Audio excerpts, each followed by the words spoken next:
No one ever makes it hot enough? Okay then, you asked for it. Bye. Lightfairy. I used to be a chef in a Mexican restaurant in a small town in Australia nearly 40 years ago. We were modestly popular and I loved working there. One night a young man came in to dine with a young lady. It was very obviously a first date. I then threw in the chilies and then I added about a tablespoon of chili powder and about a tablespoon of cayenne. I soon felt the fumes hit my nose and the back of my throat and my eyes started watering. I ran to the door of the kitchen to get a breath of breathable air as the air in my tiny kitchen was rapidly becoming unbreathable. I ran back to my pan and put a ladle of the house tomato sauce in. I then let that simmer for a few minutes. I then added some chopped up jalapenos from a jar in my fridge and thought why not? And in went a bit more chili powder. I then put the flash fried steak in to finish it off in the sauce. I served it all up on a plate with some rice. Served up the chicken burrito and hit the bell for the waitress to serve it to the table. The waitress came back and told me that as she placed it in front of him he said, "This had better be hot." She assured him the chef had done as he requested.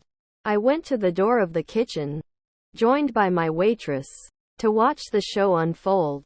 And unfold it did. I watched with glee as he sliced the steak, took a piece on his fork and with a smug look on his face, he put it in his mouth. He took a chew and then realized his mistake. I saw it. That moment when his face changed, but he was trying so hard not to show it.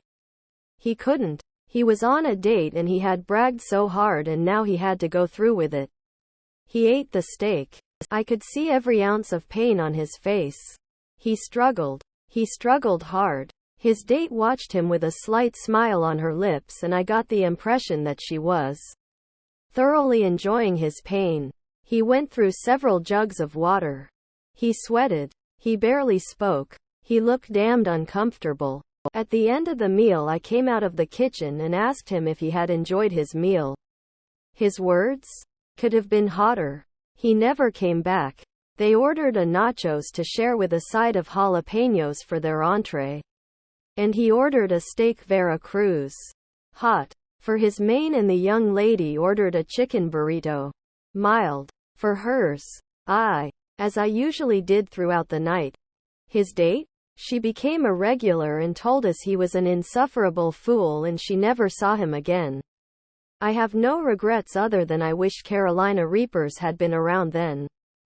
Would walk around the tables and ask if people were enjoying the food.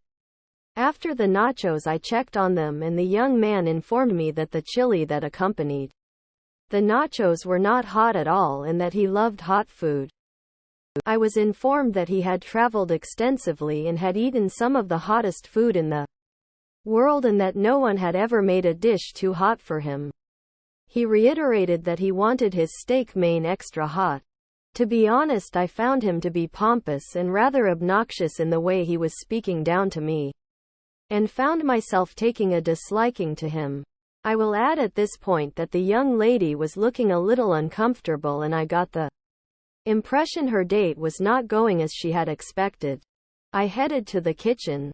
I made her a lovely chicken burrito while putting together his steak. He wanted it hot? He was going to get it. Our steak Veracruz was usually a steak cooked and topped with our house tomato sauce base with some capsicums, bell peppers for you Americans, and onions with a touch of chili. On this occasion I set to work. Keep in mind this was Australia back in the 80s and we did not get a lot of different chilies back then and a jalapeno was considered hot by most Aussie palates. Hey, we were an uneducated bunch.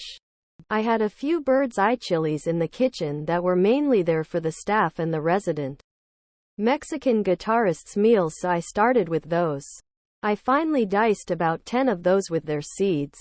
I then started sweating off my onions and capsicums.